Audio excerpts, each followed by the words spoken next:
Bro, ప్రపంచవ్యాప్తంగా ఉన్న mega అభిమానులందరూ ఇప్పుడు గేమ్ చేంజర్ సినిమా కోసమే బాగా ఎదురు చూస్తున్నారనమాట. సో ఈ మూవీతో శంకర్ గారు కూడా కంబ్యాక్ ఇవ్వబోతున్నారని తెలుస్తుంది. సో చాలామంది అదే నమ్ముతున్నారనమాట.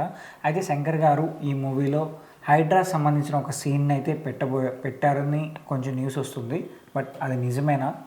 మీరేమనుకుంటున్నారు? డెఫినెట్లీగా ఈ సినిమాలో క్వారీ సీన్ అయితే ఉందండి. అంటే జేసీబీలతో హీరో గారు కార్ మీద డాషింగ్ వెళ్ళిపోయి ఒక క్వారీలోకి అయితే ఫైట్ అయితే ఉండబోతుందని అర్థమవుతుంది.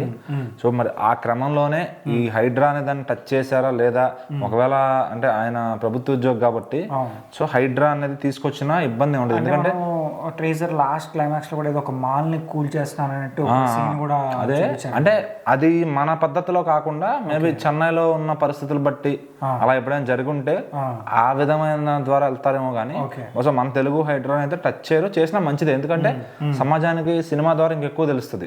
అంటే దానివల్ల జరిగే మేలు ఏంటి, కలెక్టర్ చదువుకున్నవాడు చెప్పాడు అనుకోండి, దానివల్ల జరిగే మేలు ఏంటి, నెక్స్ట్ మీరు కూల్ చేసామని బాధపడుతున్నారు, దాని తర్వాత ఏం జరుగుద్ది మేలు, దాని తర్వాత కాలువలను కాపాడే ప్రయత్నం కానీ అది కొంచెం అర్థం చేసుకోగలిగితే ఇన్స్టెంట్ గా ఖాళీ చేయించారని బాధ ఉండొచ్చు. దాని తర్వాత వచ్చే ప్రయోజనాల గురించి ఎవరు పట్టించుకోరు. అది ఒక్కడిని దెబ్బేయడం వల్ల అది 100 మందికి ప్లస్ అవుతుంది ఆ కాలువ ఉండడం అనేది.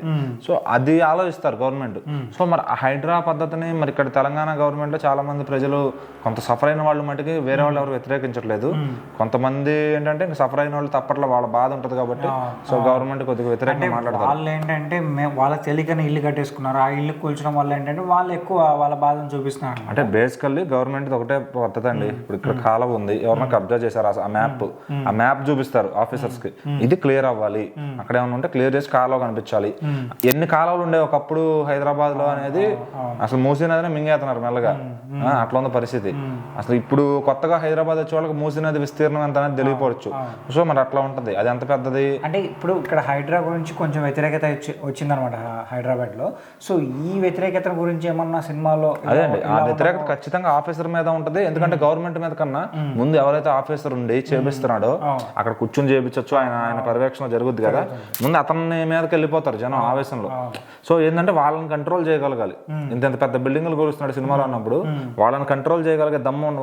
అందుకే శంకర్ గారు చెప్తారు కదా, కంట్రోల్డ్ పవర్ ఉంటుంది ఆయనలో. సో ఆయన జస్ట్ ఉన్న ఆ ప్రెజెన్స్ లోనే ఆగిపోతారు చాలా మంది, ఈయన కొట్టవసరంలా. సో మరి ఇంకా క్రియేటివ్ గా ఎట్లా పెట్టారు శంకర్ గారు అనేది అది అంటే ఏ పద్ధతిలో చెప్తున్నారు ఒకవేళ చెప్పచ్చు, మంచిదే. అది తమిళనాడు అంటే సినిమా మొత్తం ఇక్కడ మన వైజాగ్ రాజమండ్రి బ్యాక్డ్రాప్ లో తీసారు ఎక్కువ. కాబట్టి ఈ పరిసరాలు జరిగిన సంఘటనలే కొంచెం వాళ్ళు అది మన ఏపీ లెక్కనే చూపిస్తారా, మరి ఎట్లా చూపిస్తారు అనేది, లేదా వేరే స్టేట్ పేరు పెట్టి చూపిస్తారా, ఎక్కడ జరుగుద్ది అసలు ఆ పాయింట్ అనేది చూపించాల్సింది అనమాట. అది మరి చెన్నై సిటీలో చూపించవచ్చు, ఇక్కడ హైదరాబాద్ లో చూపించవచ్చు, లేదంటే అటు ఏపీలో చూపించవచ్చు. ఎక్కడ చూపిస్తారు అనేది ఆ సినిమాలోకి వెళ్ళినాక చూడాల్సిందే. సో టచ్ చేస్తే మటుకు అదేం ఇబ్బంది ఏం లేదు, ఎందుకంటే టచ్ చేస్తేనే ఇంకో 10 మంది దానివల్ల బెనిఫిట్స్ తెలుస్తాయి. అయితే ఫ్యాన్స్ అయితే ఈ మూవీ నుంచి నెక్స్ట్ ఏ అప్డేట్ రాబోతుందని చెప్పి వెయిట్ చేస్తున్నారు. సో నెక్స్ట్ ఏం రాబోతుంది అనుకుంటున్నారు? ఆల్రెడీ థర్డ్ సింగిల్ రెడీగా ఉందండి, ఈ మంత్ ఎండ్ లోపు 28th or 30 లోపు వస్తుంది. సో దాని అనౌన్స్మెంట్ అంతా రావాల్సి ఉంది.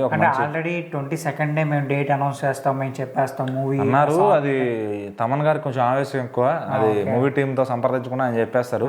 సో దానివల్ల 1-2 రోజులు డిలే విషయం మాట్లాడుకోవాలి. మూవీ టీమ్ సరే వాళ్ళు పక్కన పెట్టేస్తే తమన్ గారు ఏ సినిమా హీరోనే, ఏ సినిమా ఆయన పనిచేసే ప్రతి సినిమాకి ఫ్యాన్స్ తో ఎంగేజ్ అవుతుంటారు. అలా ఉండడం మంచిది, ఎందుకంటే ఫ్యాన్స్ కి కొంచెం అప్డేట్ ఇస్తున్నాడు రా, ఒక నమ్మకం, అతను ఉన్నాడని నమ్మకం, సినిమా టైంకి అతని మీద అభిమానం పెరుగుద్ది. సో మ్యూజిక్ కి కనెక్ట్ అవుతారు. అది ఆ గ్రిప్ ఇప్పుడు కొంతమంది మెయింటైన్ చేయరు. అది లేకపోవడం వల్ల ఏమవుతుందంటే నచ్చకపోవచ్చు, ఇష్టపడాలి. ఈయన ఏంటంటే వ్యక్తిగతంగా ఈయన ఇష్టపడ్డారు అనుకోండి ఫస్ట్, తర్వాత ఆయన మ్యూజిక్ అర్థం అవుతుంది. సో అది ఈయన ప్రతి సినిమా కాపాడుకుంటూ వస్తారు అనమాట. వ్యక్తిగతంగా అందరితో అటు మహేష్ బాబు ఫ్యాన్స్ కి హై ఇస్తారు, బాలయ్య ఫ్యాన్స్ కి హై ఇస్తారు, ఎన్టీఆర్ ఫ్యాన్స్ కి హై ఇస్తారు. సో ఆయన న్యూట్రల్ గా ఉంటాడు, ఒక వేరే ఫ్యాన్ కి అట్లానే కాకుండా సో న్యూట్రల్ గా మంచిగా ఆయనకు సమాధానం వచ్చే ప్రతి ఒక్కరికి మంచిగా ఆయన కూడా సమాధానం ఇస్తారు. కొంతమందికి మన గేమ్ చేంజర్ టీమ్ కి టీ-షర్ట్లు కూడా పంపిస్తున్నారు. ఆయన సాంగ్ లాంచ్ అప్పుడు వేసుకున్నవి ఫ్యాన్స్ అడిగితే అట్లా. సరే చూద్దాం మరి మూవీ Jan 10th రాబోతుంది కాబట్టి సో ఎలా ఉండబోతుంది.